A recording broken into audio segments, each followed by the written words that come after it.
شوہر ہی بیوی کو بیبی دیتے ہیں۔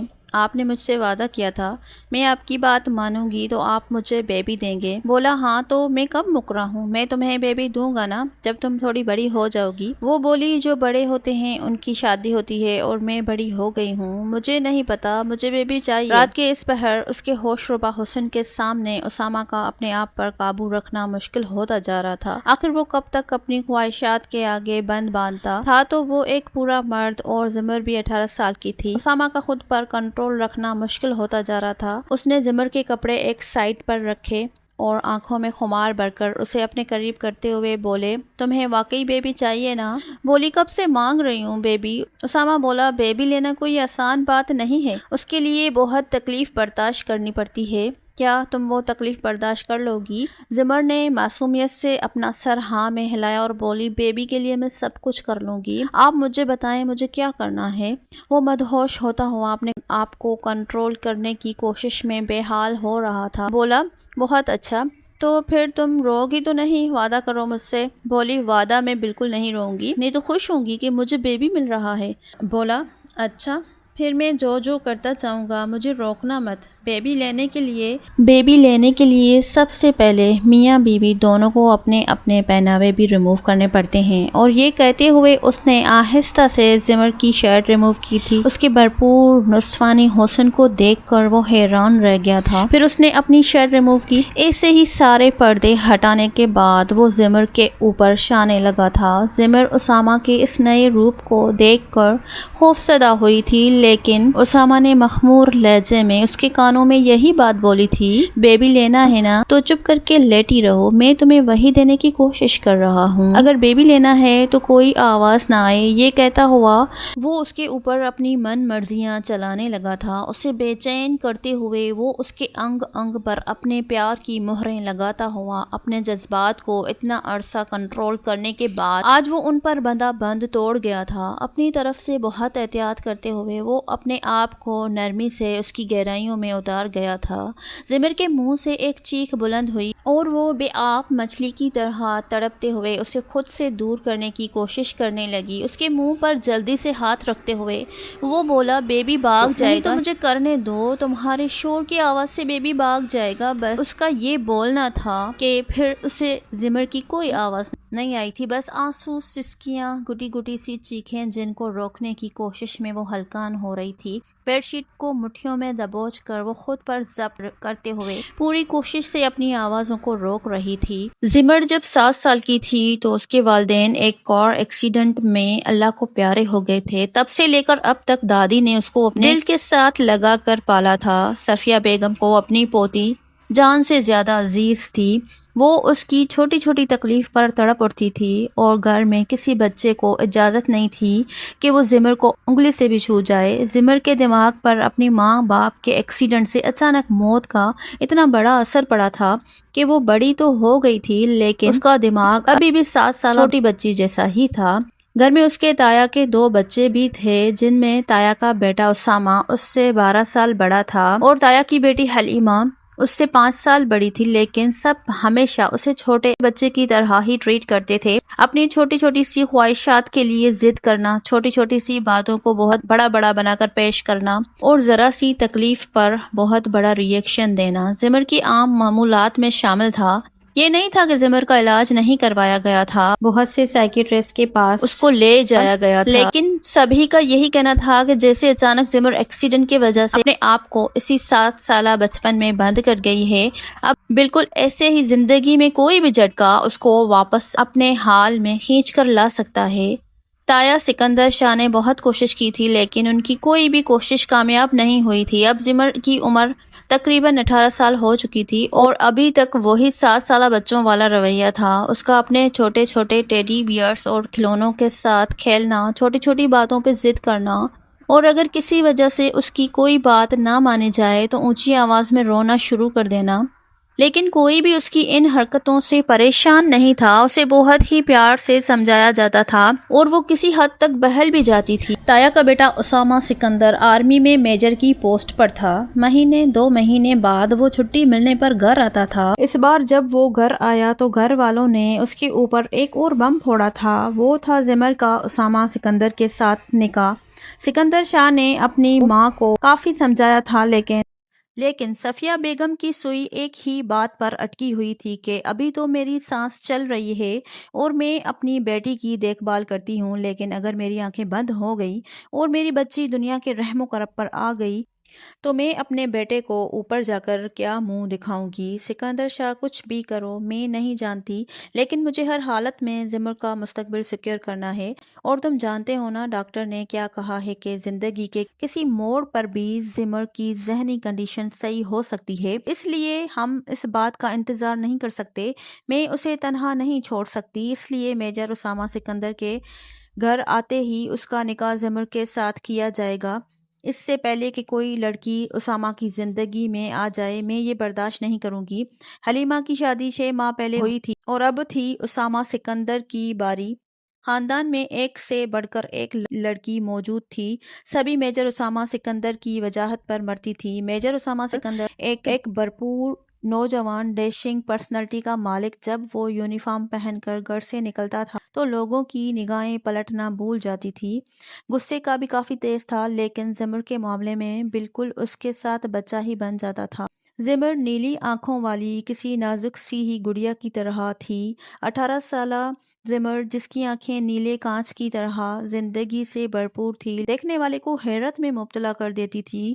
کوئی اس کو دیکھ کر سوچ نہیں سکتا تھا وہ 18 سال کی ہونے کے باوجود بھی 7 سالہ بچی جیسی حرکتیں کرتی ہے۔ حسین ریشمی سنہرے بال، جن کی ہمیشہ ہی اس کی دائی اماں نے بہت کیئر کی تھی اور 2 چٹیاں باندھ کے رکھتی تھی، سبھی زمر سے بہت پیار کرتے تھے۔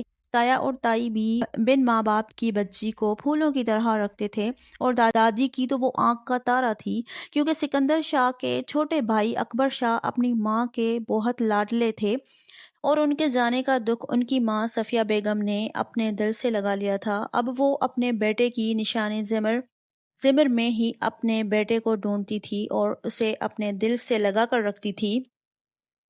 ماں کی اس فرمائش پر سکندر شاہ نے اپنی ماں کو کافی سمجھایا کہ ابھی زمر چھوٹی ہے اور اسامہ سکندر کبھی اس شادی کے لیے راضی نہیں ہوگا، لیکن صفیہ نے اپنی زندگی اور موت کا مسئلہ بنا لیا تھا۔ یہی وجہ تھی کہ جب میجر اسامہ گھر میں داخل ہوئے اور ان کو یہ خبر سننے کو ملی تو ان کے اوپر حیرتوں کے پہاڑ ٹوٹ پڑے تھے۔ اب دادوں کو کون سمجھائے وہ کیسے ایک ذہنی طور پر چھوٹی بچی کے ساتھ شادی کر سکتا تھا؟ وہ بھرپور جوان مرد تھا، جوانی کی خواہشات سے لبریز، اور شادی کے بعد ہر مرد کو جسمانی سکون چاہیے ہوتا ہے اپنی بیوی سے، لیکن وہ سوچ بھی نہیں سکتا تھا کہ وہ زمر کے ساتھ کچھ اس طرح کے تعلقات بنا پائے گا۔ اس نے بھی کافی واویلا مچایا۔ زمر کو تو کچھ پتہ ہی نہیں تھا کہ گھر میں کیا معاملات چل رہے ہیں، اس لیے وہ نارمل بچوں کی طرح ادھر سے ادھر خوشی سے بھاگتے پھر رہی تھی، اور خوشی بھی کس بات کی کہ اسامہ کی شادی ہو رہی ہے۔ گھر میں اب میں خوبصورت کپڑے پہن کر اپنی گڑیا کے ساتھ تیار ہو جاؤں گی۔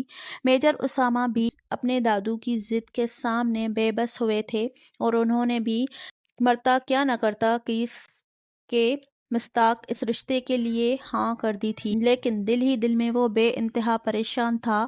اپنے ماں باپ کو اس نے انتہائی بے چارگی کے ساتھ دیکھا تھا، انہوں نے بھی اسے دادوں کی بات ماننے کے لیے اشارہ دیا تھا۔ خیر، سب گھر والوں نے مجبور کر کے میجر اسامہ کا نکاح زمر سے سادگی کے ساتھ کر دیا تھا، کیونکہ دادو اس بات کا شور نہیں مچانا چاہتی تھی، اس لیے بس گھر کے افراد کی موجودگی میں ہی زمر اور اسامہ کا نکاح ہو گیا تھا۔ اور زمر اپنی نیلی آنکھوں کے ساتھ اسامہ کی طرف دیکھتے ہوئے بولی، اسامہ بھائی، آپ کو پتہ ہے جیسے میں گڈے گڑیا کی شادی کرتی ہوں، بالکل ویسے ہی میں گڑیا اور آپ گڈا بن گئے ہیں۔ اسامہ چپ چاپ اس بچی کی باتوں کو سنتے ہوئے برداشت کر رہا تھا، جس میں اس بچی کا بھی کوئی قصور نہیں تھا۔ زمر کے سامان کو اسامہ کے کمرے میں شفٹ کر دیا گیا تھا۔ بہت خوبصورتی سے کمرے کو سجایا گیا تھا، لیکن اسامہ اس بچی دلہن کو پا کر بالکل بھی خوش نہیں تھا۔ اس نے تو کبھی خواب میں بھی نہیں سوچا تھا کہ وہ زمر کو اس نظریے سے دیکھے گا۔ وہ دلہن کے روپ میں بیڈ پر بیٹھی ہوئی اپنی گڑیوں کے ساتھ کھیل رہی تھی۔ جیسے ہی اسامہ کمرے میں داخل ہوا تو ایک چھلانگ لگا کر بیڈ سے نیچے اترتے ہوئے اسامہ کے گلے میں باہیں ڈال کر اس سے پوچھنے لگی، دیکھیں بھائی، میں دلہن بن کر کتنی پیاری لگ رہی ہوں، بالکل اپنی گڑیا کے جیسی۔ وہ اکثر ایسے ہی اپنی باہیں اس کے گلے میں ڈال کر اس سے معصوم چھوٹے چھوٹے کارناموں کی تعریفیں سنا کرتی تھی، لیکن میجر اسامہ کو کبھی اس کی بڑھتی ہوئی عمر کا احساس نہیں ہوا تھا۔ ہمیشہ وہ اسے بچی کی نظر سے ہی دیکھتا تھا، لیکن آج جیسے ہی زمر نے اس کے گلے میں باہیں ڈالی تو اسامہ کا دل زور سے دھڑکا تھا۔ ایک تو اس کا حسن ایسا تھا کہ سامنے والے کو چاروں شانے چت گرانے کے ہر طرح کے تیروں سے لیس تھا، اوپر سے وہ دلہن بنی قیامت ڈال رہی تھی۔ میجر اسامہ نے اسے غور سے دیکھتے ہوئے نرمی سے اس کی باہیں اپنے گلے سے دور کی تھی اور بولے، ہاں ہاں میری گڑیا بہت پیاری لگ رہی ہے، اچھے بچوں کی طرح اب ان کپڑوں کو چینج کرے گی اور آرام سے سو جائے گی۔ زمر بولی، نہیں نہیں، میں ابھی بالکل نہیں سوؤں گی، میں تو آپ کے ساتھ بہت سی باتیں کروں گی، جیسے میری گڑیا کا دولہا کرتا ہے ویسے ہی میرے دولہا تو آپ ہیں نا، تو کیا آپ مجھ سے باتیں نہیں کریں گے؟ میجر اسامہ نے بیچارگی سے اس کی طرف دیکھا اور سوچا، ہائے رے میری قسمت، آج کی رات کے خواب نہ جانے لوگ کیسے کیسے سجاتے ہیں، اور میں اتنی حسین بیوی پانے کے باوجود بھی تشنہ لب بھی رہ جاؤں گا، نہ جانے کب تک میرے صبر کا امتحان ہونے والا ہے۔ زمر کے منہ سے ننھی ننھی باتیں سنتے ہوئے اسامہ اس کی ہاں میں ہاں ملاتا ہوا اپنے کپڑے چینج کرنے کے لیے واش روم کی طرف بڑھ گیا تھا، جبکہ زمر اپنے آپ کو شیشے میں دیکھتے ہوئے دیوانی ہو رہی تھی۔ وہ بالکل تیار نہیں تھی اپنے کپڑے بدلنے کے لیے۔ جب اسامہ واش روم سے کپڑے چینج کر کے باہر نکلا تو زمر کو اسی حلیے میں دیکھ کر وہ بولا، زمر تم نے ابھی تک کپڑے چینج نہیں کیے؟ میں نے کہا تھا نا سونے والا ڈریس پہنو۔ بولی، نہیں نہیں، میں بہت پیاری لگ رہی ہوں، اتنی جلدی میں ان کپڑوں کو چینج نہیں کروں گی، یہ تو میرے فیورٹ کپڑے ہیں، اب میں یہی پہن کر سوؤں گی۔ اسامہ نے اسے بچوں کی طرح پچکارتے ہوئے پیار سے لاڈ سے کپڑے چینج کرنے کے لیے راضی کیا تھا اور وہ منہ بسوڑتے ہوئی کپڑے چینج کرنے کے لیے تیار ہوئی۔ جیسے ہی وہ کپڑے چینج کر کے واش روم سے باہر آئی، اسامہ کو بیڈ پر لیٹا ہوا دیکھ کر تیزی سے اس کی طرف بڑھی اور بولی، اسامہ کیا آپ آج سے اسی بیڈ پر سویا کریں گے میرے ساتھ اور میرے ٹیڈی بیئر کے ساتھ؟ ایک بڑا سا ٹیڈی بیئر ہمیشہ اس کی گود میں رہتا تھا۔ اسامہ اٹھ کر بیٹھا اور اس کے ہاتھ کو نرمی سے پکڑتے ہوئے بولا، زمر جب اور گڈیا کی آپس میں شادی ہو جاتی ہے نا تو پھر وہ گڈیا اپنے گڈے کو بھائی نہیں بولتی، اور آپ نے اپنی یہ غلطی سب سے پہلے صحیح کرنی ہے کہ میں آپ کا بھائی نہیں ہوں، اب تو میں آپ کا شوہر ہوں نا، اور آپ میری بیوی ہیں اور بیوی شوہر کی ساری باتیں مانتی ہے، اب آپ بھی اچھی بیوی ہونا۔ بولی، ہاں ہاں، میں بھی اچھی بیوی بنوں گی جب آپ میرے لیے چاکلیٹس اور کینڈیز ٹائم پر لے کر آیا کریں گے، پر آپ تو گھر پر ہی نہیں ہوتے، اتنے دنوں کے بعد آتے ہیں، میں کس سے پھر چاکلیٹس اور ٹافی لیا کروں گی؟ اسامہ بولا، زمر آپ کی پہلے بھی چاکلیٹس اور کینڈیز بابا جان لے کر آتے ہیں نا، اس سے ہی ساری چیزیں آپ کو ملتی رہیں گی، اس لیے آپ پریشان نہ ہوں اور آرام سے سو جائیں۔ اس سے پہلے زمر اپنے دادو کے ساتھ سوتی تھی، ان سے لپٹ کے، اور آج وہ اسامہ کے کمرے میں تھی۔ وہ بولی، مجھے تو دادو کے پاس سونا تھا، لیکن میں آپ کے ساتھ کیسے سو سکتی ہوں؟ اسامہ بولا، کوئی بات نہیں، پہلے آپ دادو کے پاس سوتی تھی، آج سے آپ میرے ساتھ سو جائیں، دادو بہت خوش ہوں گی کہ آج آپ اپنے گڈے کے ساتھ اس کے کمرے میں سوئی ہیں، اس لیے ان کو پریشان مت کرنا۔ اس ٹائم زمر ضد کرنے لگی، نہیں، میں دادو کے ساتھ ہی سوؤں گی، میں جب تک ان سے لپٹ کر نہ سو جاؤں مجھے نیند نہیں آتی، مجھے ڈر لگتا ہے۔ آج کی رات واقعی میجر اسامہ کی قوت برداشت کو آزمانے کی رات تھی۔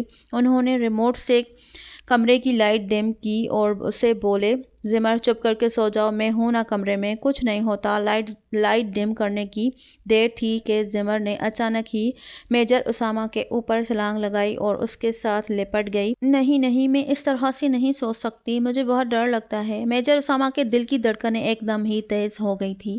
بھرپور جوان لڑکی کا جسم جیسے ہی ان کے جوان جسم سے ٹکرایا تو اس کا دل اور لیپے دھڑکنے لگا تھا۔ اس کی نرم جوان دھڑکنوں کا لمس جب ان کے سینے سے لگا تو ان کے جوان جذبات نے سر ابارا تھا۔ بے چین ہوتے ہوئے انہوں نے زمر کو اپنی آغوش میں بھرا تھا اور اچانک ہی اس کے لبوں کو اپنے لبوں میں دباتے ہوئے اپنے منہ زور جذبات کے آگے مجبور ہو گئے تھے۔ زور سے اس نے اسے اپنے سینے میں بھینچتے ہوئے اور اس کی سانسوں کو اپنے اندر انہیل کرتے ہوئے وہ اسے تڑپنے پر مجبور کر گئے تھے۔ اچانک ہی اس بات کا احساس ہوتے ہی وہ جھٹکے سے ہوش کی دنیا میں واپس آئے تھے اور اسے چھوڑتے ہوئے پیچھے ہو گئے۔ زمر گہرے گہرے سانس لیتے ہوئے بولی، گندے بچے، ایسے کرتا ہے کوئی کسی کے ساتھ کیا؟ اور ساتھ ہی اس کا پلان بن رہا تھا اونچی آواز میں راگ الاپنے کا۔ اس کے منہ بگڑتے زاویے دیکھتے ہوئے میجر اسامہ کو فوراً احساس ہوا کہ ان سے غلطی ہوئی ہے۔ وہ تو بچی ہے، بے شک اس کا جسم جوان ہے، لیکن وہ اس رات کے تقاضے نہیں سمجھتی۔ فوراً ہی اس کے منہ کے آگے ہاتھ رکھ کر بولے، نہیں نہیں اچھے بچے ایسے نہیں روتے، رات کے ٹائم بھوت آ جاتے ہیں۔ بھوت کے نام پر وہ فوراً ہی ایک بار پھر میجر اسامہ کے سینے سے لگی تھی۔ آہستہ سے بولی، آپ سچ کہہ رہے ہیں، رات کو بھوت آ جاتے ہیں؟ اگر کوئی بچہ اونچی آواز میں روئے؟ میجر اسامہ بولے، ہاں ہاں میں سچ کہہ رہا ہوں، بہت بڑے بڑے بھوت آتے ہیں اور پھر چھوٹے بچوں کو اکثر رات میں اٹھا کر لے بھی جاتے ہیں، جو بڑوں کی بات نہیں مانتے۔ دل ہی دل میں انہوں نے اس لڑکی کو اس طرح سے ٹچ کروں گا، لیکن اس کی قربت میں وہ اپنے جوان جذبات کو بڑی مشکل سے کنٹرول کیے ہوئے تھے۔ نہ تو وہ اٹھ کر صوفے پر جا سکتے تھے کیونکہ زمر اکیلے میں سو ہی نہیں سکتی تھی۔ اس کو دادوں کے ساتھ لپٹ کر چھوٹے بچوں کی طرح سونے کی عادت تھی۔ ایسے ہی میجر اسامہ نے اسے بہلا پھسلا کر سلانے کی کوشش کی تھی، درمیان میں اس کا ٹیڈی بیئر رکھتے ہوئے بولے، اب تم بڑی ہو گئی ہو، تمہاری شادی بھی ہو گئی ہے، تم بہادر بھی ہو گئی ہو پہلے سے، اب اپنے ٹیڈی بیئر کے ساتھ سو گی، بالکل ویسے ہی جیسے دادوں کے ساتھ لپٹ کر سوتی ہو۔ اور وہ بھی کسی حد تک میجر اسامہ کی بات مانتے ہوئے آنکھیں میچ کر سونے کی کوشش کرنے لگی۔ بولی، میرے سر میں ہاتھ پھیریے نا، دادو میرے سر پہ ہاتھ پھیرتی ہوتی ہیں تو پھر میں آرام سے سو جاتی ہوں۔ میجر اسامہ نے اس کے بالوں میں آہستہ آہستہ اپنا ہاتھ پھیرنا شروع کیا تھا اور نہ جانے کب وہ معصوم نیند کے وادیوں میں کھو گئی تھی۔ سوئی ہوئی معصوم سی پری کو میجر اسامہ غور سے دیکھ رہا تھا اور سوچ رہا تھا، کاش کہ زمر تم اپنے حال میں ہوتی تو آج یہ رات کتنی حسین ہوتی، مجھ پر یوں قیامت نہ ڈالتی۔ وہ آہستہ سے جھکے اس کے ماتھے پر اپنے پیار کی مہر سپکی اور اسے سیدھے کر کے لٹاتے ہوئے اس کے اوپر بلینکٹ دیتے ہوئے خود صوفے پر چلے گئے تھے۔ وہ مزید اس قیامت خیز حسن والی لڑکی کی قربت میں اپنے آپ کو کنٹرول نہیں کر سکتے تھے، اسی لیے وہ بیڈ سے چلے گئے تھے۔ جب صبح اذان کی ٹائم میجر اسامہ کی آنکھ کھلی تو وہ بے خبر سوئی ہوئی تھی، پورے بیڈ پر پھیل کر۔ اسے دیکھ کر میجر اسامہ کے لبوں پر بہت پیاری سی مسکراہٹ پھیلی تھی۔ بولا، اب دیکھتے ہیں زندگی کب تک ہمیں اور آزماتی ہے۔ میجر اسامہ کی تقریباً 10 دن کی چھٹیاں تھیں۔ اس کی بہن بھی آئی ہوئی تھی جس کے ہاں پہلے بچے کی ولادت ہونے والی تھی۔ زمر سارا دن حلیمہ کے ساتھ ہی رہتی تھی۔ اس کے بڑے سارے پیٹ کو دیکھتے ہوئے وہ بچوں کی طرح خوش ہوتی تھی کہ ہمارے گھر بھی ایک چھوٹا سا منا آنے والا ہے۔ اچانک ہی 2 دن کے بعد حلیمہ کی طبیعت خراب ہوئی تو اسے ہاسپٹل لے کے جانا پڑا، اور جب وہ گھر آئی تو اس کے ساتھ ایک چھوٹا سا منا بھی تھا جس کو دیکھتے ہی زمر خوشی سے دیوانی ہوئی تھی اور وہ خوشی سے اسے جلدی جلدی اپنی گود میں اٹھانے کی کوشش کرنے لگی تو حلیمہ نے ایک دم ہی چیخ ماری اور بولی، زمر یہ تم کیا کر رہی ہو، تم اس کو سنبھال نہیں سکو گی، یہ گر جائے گا، اسے چوٹ لگ جائے گی۔ حلیمہ کے اس طرح روکنے پر زمر کی نیلی آنکھیں پانیوں سے بھر گئی تھی اور وہ دادو کی طرف منہ بسورتے ہوئے بولی، دادو مجھے نہیں پتا، مجھے بھی منے کو اٹھانا ہے اور پیار کرنا ہے۔ سبھی خوفزدہ تھے کہ وہ تو خود چھوٹی سی بچی ہے، نہ جانے بچے کو سنبھال پائے کہ نہ، اس لیے اس کی اس بچکانہ بات کو کسی نے اہمیت نہیں دی تھی۔ وہ روتی ہوئی اپنے کمرے میں بھاگ گئی تھی۔ میجر اسامہ نے جب اسے اس طرح روتے ہوئے دیکھا تو بے چینی سے اس کی طرف بڑھے اور بولے، کیا ہوا میری گڑیا کو اس طرح سے کیوں رو رہی ہے؟ زمر بولی، مجھے نہیں پتا، مجھے بھی منے کو پیار کرنا تھا لیکن حلیمہ آپا نے مجھے منے کو گود میں لینے نہیں دیا۔ وہ روتے ہوئے سب کے شکوے میجر اسامہ سے کرنے لگی تھی کیونکہ دادو کے بعد سب سے زیادہ عزیز اسے میجر اسامہ ہی رکھتے تھے۔ ویسے تو سارے گھر والے ہی اس سے بہت پیار کرتے تھے لیکن اسامہ اس کی جائز ناجائز خواہشات بھی شروع سے ہی پوری کرتے آئے تھے۔ اس لیے وہ روتے ہوئے اپنا دکھ اسی سے بیان کر رہی تھی۔ بولے کوئی بات نہیں، میں حلیمہ کو کہتا ہوں وہ تمہیں گود میں لینے دے گی منّے کو، تم اس طرح رو تو مت۔ بولا چلو آؤ میرے ساتھ، میں ابھی تمہیں منا لے کر دیتا ہوں۔ وہ اسے ہاتھ سے پکڑ کر حلیمہ کے کمرے میں لے کر گیا جہاں پر سارے گھر والے موجود تھے، اور بولا حلیمہ یہ کیا بات ہوئی؟ دیکھو زمر کیسے رو رہی ہے، اور اسے اپنے پاس بٹھا کر تھوڑی دیر کے لیے بیبی اس کی گود میں ڈال دو تاکہ یہ رونا تو بند کرے نا۔ حلیمہ کی جان پر بن گئی تھی، لیکن پھر بھی اس نے اپنے بھائی کی بات کو مانتے ہوئے زمر کو اپنے پاس بٹھایا اور پھر نہایت آرام سے بیبی کو اس کی گود میں لٹا دیا۔ بیبی کو اس طرح سے اپنی گود میں لٹانے کے بعد وہ بے انتہا خوش ہوئی تھی۔ آرام سے بیبی کے بالوں کو سہلاتے ہوئے بولی، آپی اس کا سر کتنا سافٹ ہے، بالکل میرے ٹیڈی بیئر کی طرح۔ اس کی معصوم بات سنتے ہوئے سب کا قہقہا بلند ہوا تھا۔ حلیمہ بولی، ہاں ٹیڈی بیئر اگر نیچے گر جائے تو اس کو کچھ نہیں ہوتا، لیکن بیبی اگر نیچے گر جائے تو پھر بہت مشکل ہوتی ہے، بیبی کی جان بھی جا سکتی ہے، اس لیے بیبی کو ماما سے دور نہیں کرتے۔ تم ابھی چھوٹا بیبی خود ہونا، اس لیے اس بیبی کو اس کی ماما کو دے دو، جب یہ تھوڑا سا بڑا ہو جائے گا نا پھر تمہارے ساتھ کھیلے گا۔ زمر کسی قیمت پر بیبی کو واپس نہیں دینا چاہتی تھی، سب کے پیار سے سمجھانے پر اس نے حلیمہ کو بیبی واپس کیا تھا۔ پھر بھی وہ دل سے ناخوش تھی اور بار بار اس کی سوئی ایک ہی بات پر اٹک رہی تھی۔ حلیمہ آپا کی بھی شادی ہوئی تھی اور ان کو بھی بیبی مل گیا ہے، اور میری بھی شادی ہوئی ہے، پر مجھے میرا بیبی کب ملے گا؟ اس بات کا ذکر اس نے اپنے دادو سے کر دیا تھا اور بولی، دادو جب حلیمہ آپی ہاسپٹل جا کر اپنا بیبی لے کر آئی ہے تو مجھے بھی ہاسپٹل جا کر اپنا بیبی لے کر آنا ہے۔ دادو چلے نا میرے ساتھ، مجھے بیبی لے دیں۔ دادو بیبی کہاں سے ملتا ہے؟ ہاسپٹل سے ہی ملتا ہے نا؟ دادو اس کے معصوم سوالوں پر ہنستے ہوئے بولی، ارے بابلی، ہاسپٹل سے بیبی ایسے ہی نہیں ملتے، پہلے اللہ میاں بیبی کی ماما کو دیتا ہے اور پھر ہاسپٹل والے ماما کو دیتے ہیں۔ لیکن یہ بات سمجھنے کے لیے زمر کا دماغ ابھی بہت چھوٹا تھا، وہ بار بار ایک ہی گردان کر رہی تھی، مجھے نہیں پتا، مجھے اپنا بیبی چاہیے، مجھے بھی لے کر دو۔ دادو نے ہنستے ہوئے اس سے کہا، یہ تو تمہیں اسامہ ہی لے کر دے سکتا ہے۔ اس بات کا ذکر رات کو سب سے چھپ کر اپنے شوہر سے کرتے ہیں، پھر وہی اپنی بیوی کو بیبی دلاتا ہے۔ دادو کی باتیں دھیان سے سنتے ہوئے حیران ہوئی، بولی، سچ دادو، اسامہ مجھے بیبی لا دیں گے نا؟ دادو بولی، ہاں کیوں نہیں، بس وہ جو بولے گا وہ کرتی جانا، اور آگے سے رونا بالکل مت۔ وہ حیران و پریشان کہ میں کیوں روں گی، میں تو خوش ہوں گی جب مجھے بیبی ملے گا۔ دادو ہنستے ہوئے بولی، چلو ٹھیک ہے، خوش ہونا، لیکن اسامہ سے بیبی مانگو، وہی تمہیں دے گا، اور اس بات کا ذکر کسی اور سے مت کرنا، نہیں تو پھر بیبی نہیں ملتا۔ دادو کی باتوں کو سمجھ کر وہ فوراً اٹھی تھی۔ اسامہ سے اپنی اس خواہش کا اظہار کرنے کے لیے دادو نے جلدی سے اسے بازو سے پکڑ کر اپنے پاس بٹھایا اور بولی، پگلی کہیں کی، رات کو بولا ہے میں نے، ابھی سب کے سامنے جا کر شروع نہ ہو جانا، اکیلے میں بات کرتے ہیں اپنے کمرے میں، وہ بھی رات کے وقت، اور خبردار جو کسی کے سامنے بات کی نہیں تو بیبی نہیں آتا، پھر وہ روٹھ جاتا ہے۔ دادو کی بات پر وہ ایسے پہرا دے رہی تھی جیسے واقعی اگر اس نے کسی کے سامنے یہ بات بول دی رات ہونے سے پہلے تو بیبی اس کے پاس پھر کبھی نہیں آئے گا۔ پریشان لاؤنج کے چکر کاٹتی ہوئے وہ رات ہونے کا بے صبری سے انتظار کر رہی تھی۔ اسامہ اس کی اس حالت پر کافی حیرت سے اس کی چپ کو نوٹ کر رہا تھا، لیکن وہ بھی اس کو چپ دیکھ کر خاموش تھا کہ چلو کسی بات پر تو زمر کی چلتی زبان کو بھی لگام لگی، نہیں تو میرا سر کھائے گی۔ مجھے آپی حلیمہ کے بیبی سے کھیلنا ہے، اور میں بار بار اتنا بڑا رسک نہیں لے سکتا۔ وہ بھی چپ کر کے اپنے کام میں مصروف ہوا تھا۔ آج تو زمر نے کھانا بھی صحیح طرح سے نہیں کھایا تھا۔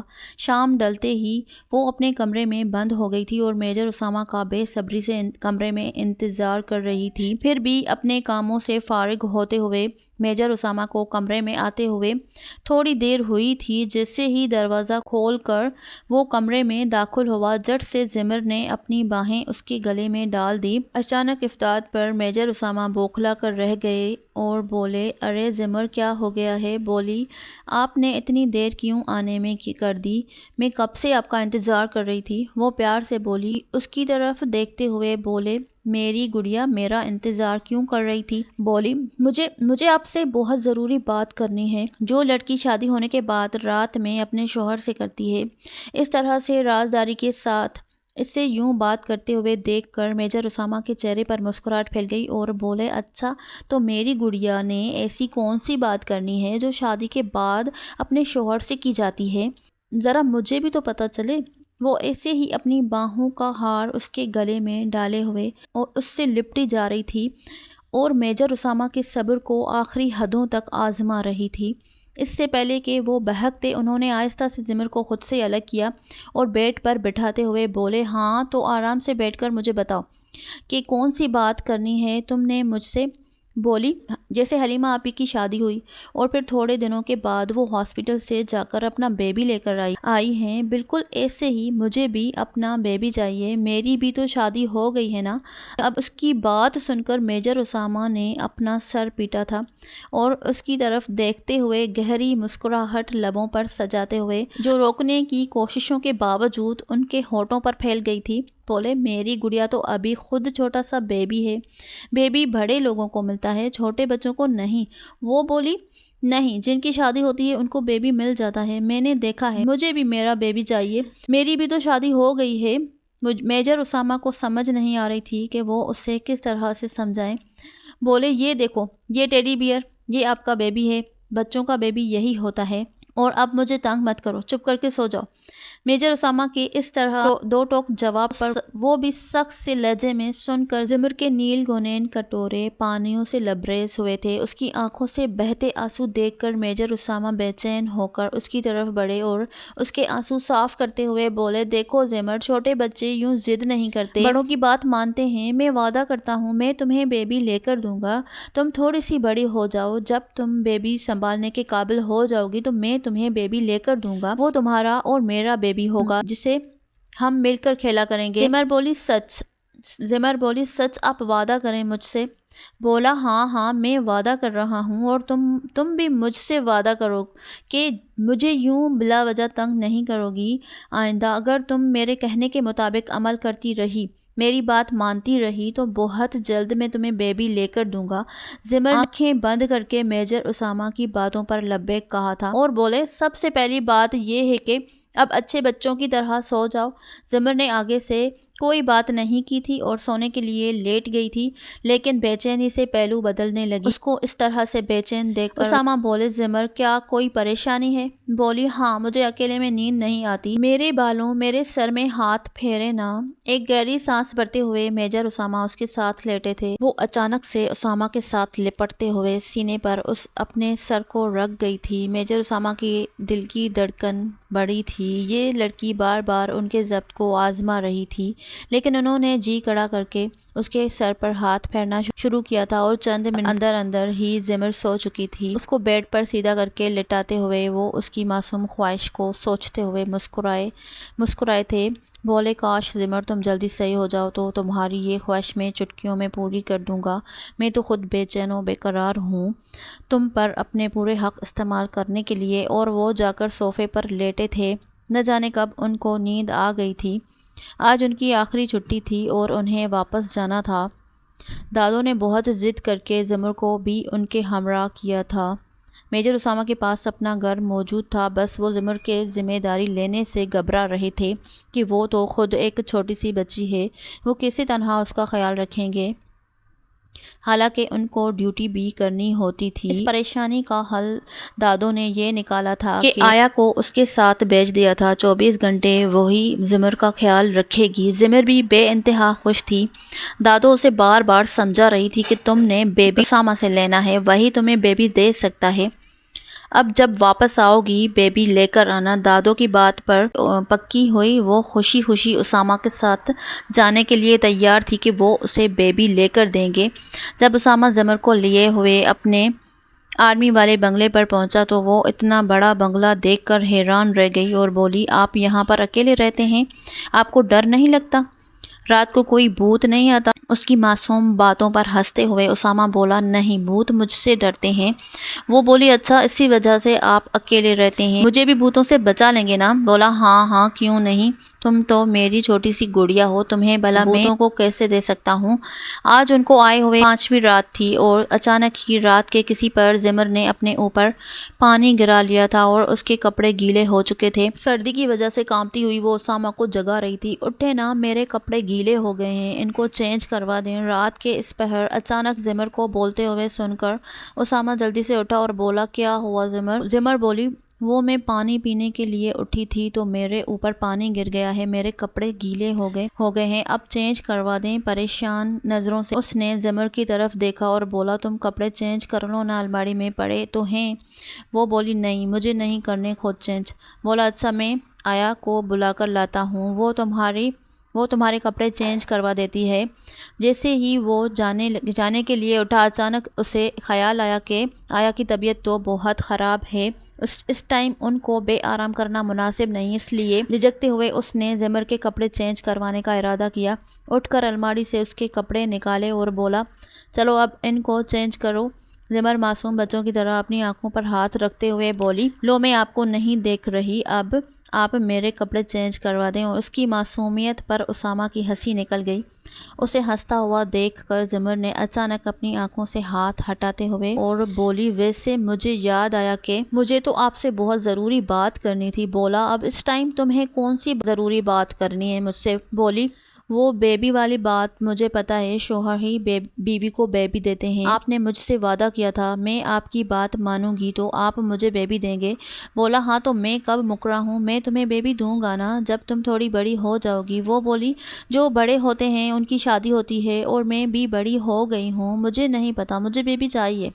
رات کے اس پہر اس کے ہوش ربا حسن کے سامنے اسامہ کا اپنے آپ پر قابو رکھنا مشکل تھا۔ آخر وہ کب تک اپنی خواہشات کے آگے بند باندھتا تھا؟ تو وہ ایک پورا مرد اور زمر بھی 18 سال کی تھی۔ اسامہ کا خود پر کنٹرول رکھنا مشکل ہوتا جا رہا تھا۔ اس نے زمر کے کپڑے ایک سائڈ پر رکھے اور آنکھوں میں خمار بھر کر اسے اپنے قریب کرتے ہوئے بولے تمہیں واقعی بیبی چاہیے نا؟ بولی کب سے مانگ رہی ہوں بیبی۔ اسامہ بولا بیبی لینا کوئی آسان بات نہیں ہے، اس کے لیے بہت تکلیف برداشت کرنی پڑتی ہے، کیا تم وہ تکلیف برداشت کر لو گی؟ زمر نے معصومیت سے اپنا سر ہاں میں ہلایا اور بولی بیبی کے لیے میں سب کچھ کر لوں گی، آپ مجھے بتائیں مجھے کیا کرنا ہے؟ وہ مدہوش ہوتا ہوا اپنے آپ کو کنٹرول کرنے کی کوشش میں بے حال ہو رہا تھا۔ بولا بہت اچھا، تو پھر رو گی نہیں؟ تو پھر تم رو گی تو نہیں؟ وعدہ کرو مجھ سے۔ بولی وعدہ میں بالکل نہیں روں گی، میں تو خوش ہوں گی، مجھے بیبی مل رہا ہے۔ بولا اچھا پھر میں جو کرتا جاؤں گا مجھے روکنا مت۔ بیبی لینے کے لیے سب سے پہلے میاں بیوی دونوں کو اپنے پہناوے ریموو کرنے پڑتے ہیں۔ اور یہ کہتے ہوئے اس نے آہستہ سے اس زمر کی شرٹ ریموو کی تھی اور اس کے بھرپور نسوانی حسن کو دیکھ کر وہ حیران رہ گیا تھا۔ پھر اس نے اپنی شرٹ ریموو کی۔ ایسے ہی سارے پردے ہٹانے کے بعد وہ زمر کے اوپر چھانے لگا تھا۔ زمر اسامہ کے اس نئے روپ کو دیکھ کر خوفزدہ ہوئی تھی، لیکن اسامہ نے مخمور لہجے میں اس کے کانوں میں یہی بات بولی تھی بیبی لینا ہے نا تو چپ کر کے لیٹی رہو، میں تمہیں وہی دینے کی کوشش کر رہا ہوں، اگر بیبی لینا ہے تو کوئی آواز نہ آئے۔ یہ کہتا ہوا وہ اس پر اپنی من مرضیاں چلانے لگا تھا۔